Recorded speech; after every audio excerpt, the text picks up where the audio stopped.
Your computer is not running as fast as you think. Hi YouTube, Lance here. Welcome back to Ultimate Postman. Today we're going to talk about RAM, hard drives, processors, and what each one does to your computer. Time and time again, we get people calling asking to upgrade their RAM to make your computer faster, and I say no, you may not want to do that. You might want to upgrade your hard drive to a solid state drive for better performance, and then you can add more RAM in to make it faster. What does each one do to your computer? Pretty cool sidearm you got there. What is it? I don't know what it's called. I just know the sound it makes. We're gonna find out. I've set up some tests. First off, RAM comes in a variety of shapes and sizes. Desktop RAM, laptop RAM. iMacs actually use laptop size RAM at this given point of time, unless it's integrated into the motherboard. Imagine, for instance, you have a 2-lane road, a northbound and a southbound side. You want to increase the amount of traffic that you can have on there at any given time. You add an extra lane. It increases the amount of data that can be transferred in and out of a given area of your computer at any time. Having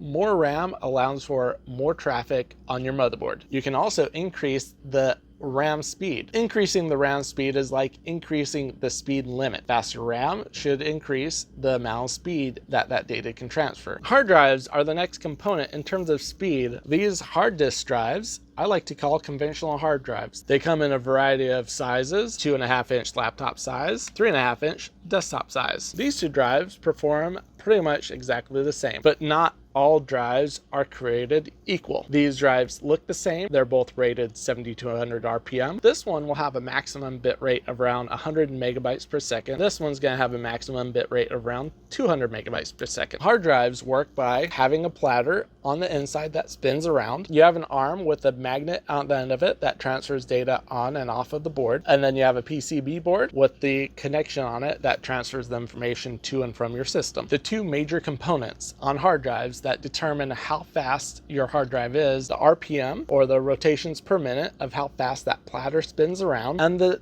bit rate of how fast that data can transfer on and off of the platter from the magnetic head at the end of the arm. This is exactly why you don't use magnets on or around computers. You could wipe your hard drive or destroy your computer. RPMs are important. Bit rate is even more important. You can have a drive that's rated at 5400 RPM that has 128 bit rate versus a 7200 RPM drive that's rated at a 64 bit rate. That 7200 RPM drive is going to drive like a race car. It doesn't have as much storage capacity, but it can drive really fast. The 5400 RPM drive is going to be rated like a pickup truck. Much more storage information capacity, but slower rate. If you're moving houses, you could do the race car and move the data really fast, but you're only taking a little bit of data at a time. I'd much rather take a pickup truck with more storage capacity and get the job done faster. If you'd like to move faster, you go from your regular gas-powered car to a fully electric vehicle. Solid-state drives have no moving parts in there. They're a lot more stable, a lot more solid, as you would say. They hit the ground, they have less chance of breaking. This drive runs around 500 megs a second, which is the same as this NGFF style drive. It's just smaller than here,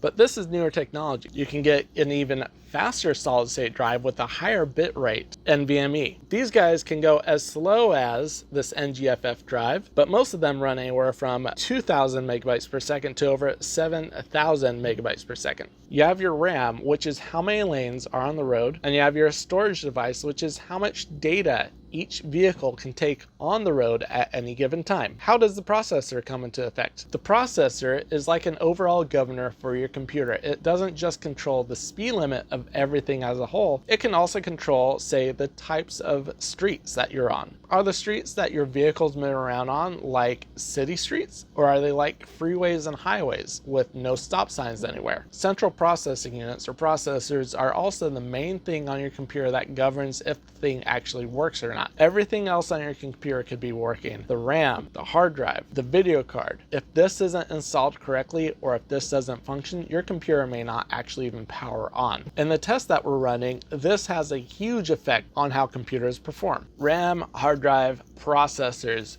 great. Let's see some real-world results. In the first test, we're seeing how long the computer loads from pushing the power button until it logs into Windows. In the second test, we're seeing how long it takes to load Crystal Disk Mark to test the hard drives, and we'll stop the clock after it loads the second test. In the third test, we're running OBS and recording at 1080, 60 frames a second, the time it takes for starting a game called Geographical Adventure, which I'll make a video on that later, up to the time that the plane moves the first frame.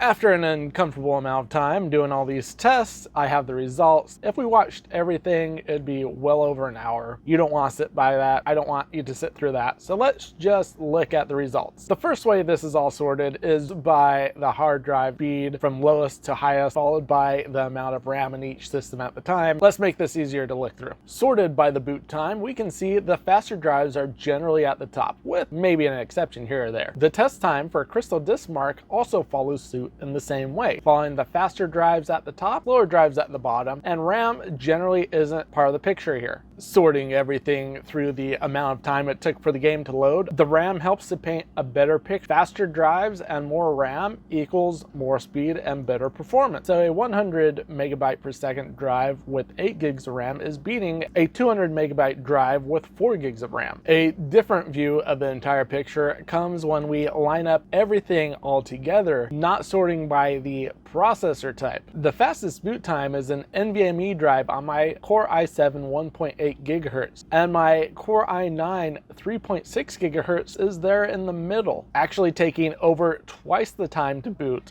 as that Core i7. Unsurprisingly, the slowest drive with the least amount of RAM is on the bottom of the list. Our final list is sorting everything by the game load time. Everything together is working as a whole. The processor speed, the amount of RAM, the speed of the drive. I am actually surprised the NGFF and the NVMe style drives are actually at the bottom of the list, but that does go with a slower processor. My personal NGFF drive is actually right up there at the top with my personal NVMe drive on my laptop and my desktop. A visual look at the data is taking all the video files, throwing them into Premiere and lining them up. The shorter the video file, that i9 at the bottom, is the fastest one. You have that 100 megabyte per second drive with 4 gigs of RAM near the top being one of the slowest. Should be the slowest. I'm just as surprised as you with that NVMe and NGFF there at the top of the list taking just about as long. This just goes to show that the processor actually does play a big role in how your computer functions and processes data. Another visual, I've taken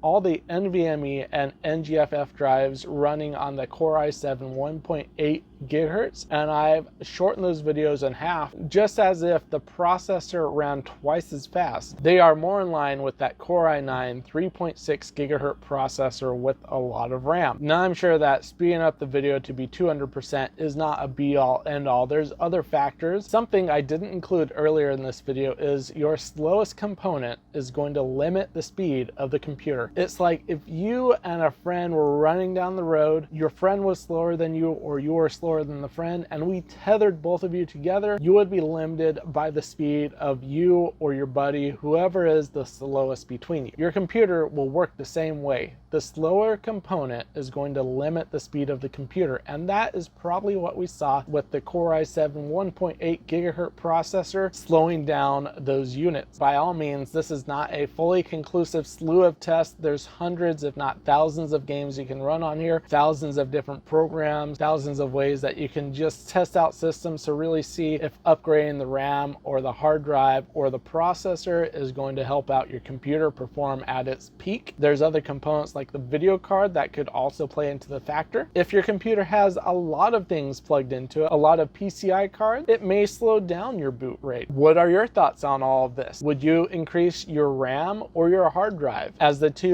cheapest and easiest components to replace on your computer, or would you add a faster processor? Put them in the comments below. Personally, I would still recommend upgrading the hard drive first to a solid state drive or to a faster drive if you already have solid state, and then I'd recommend upgrading the RAM, and then I'd recommend upgrading the processor and the rest of the computer. The other side of this, which we won't talk about, is if you have software bugging down in the system, like Norton, McAfee, the two worst antiviruses on the market. If you have different things loading in the background of your computer, disabling things that you don't need to boot, like disable Steam from booting, disable Discord from booting, everything else, it will actually help your computer process much faster. Thanks for stopping by. If you enjoyed this, remember to like, comment, subscribe, and I'll catch you next time.